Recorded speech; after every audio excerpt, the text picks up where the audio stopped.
Call tells me he sees a star, and that makes me laugh. I do.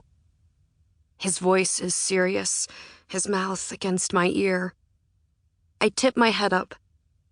He's right. It hangs low on the horizon. That makes 6, I say. 7, he says. That was a star we saw the first night on the river.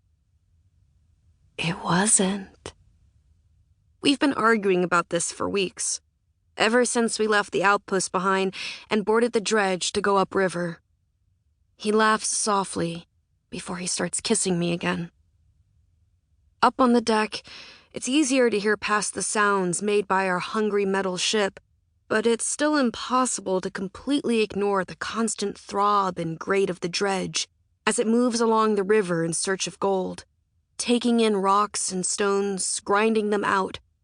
It tears up the rivers and leaves refuse and silt behind, ruins valleys, adds a smear of smoke to the sky.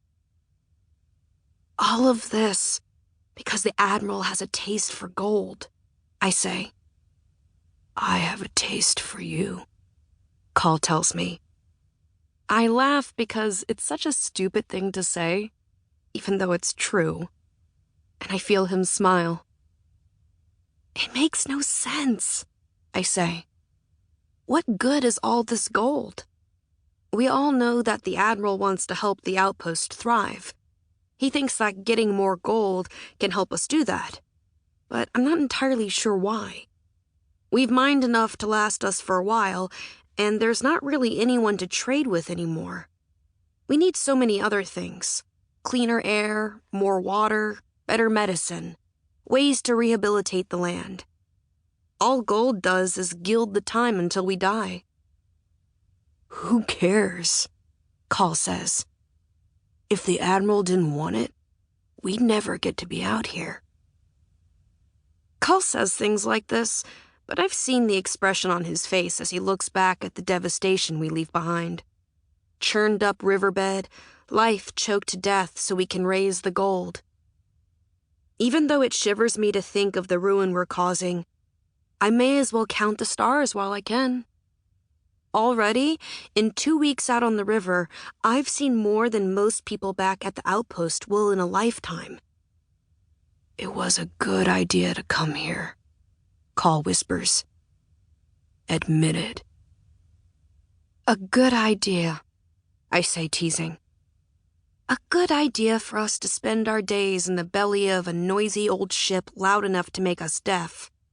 A good idea to spend our nights up here, standing guard and ruining our eyes, looking for things in the dark.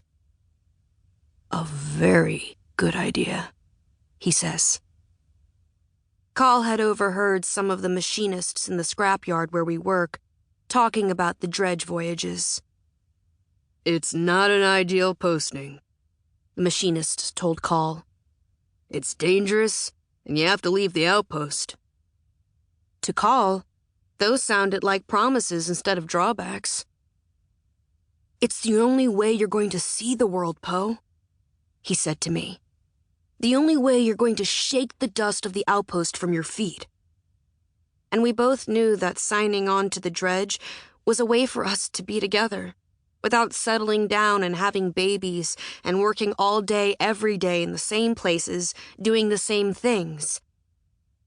And then there's the biggest secret, the best dream of all. We're going to escape.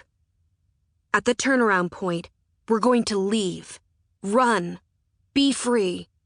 I have imagined it all. Blue lakes, forest smell, the sound of something else alive in the woods that isn't human and doesn't care that we are. We might not last long in the wilderness, but who knows? There's a chance we could survive. I would rather be torn apart by something than wait for nothing.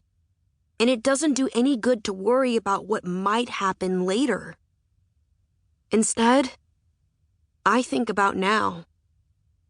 I like now. A kiss on the top of the dredge under a smeary star sky, with Call's hands touching me.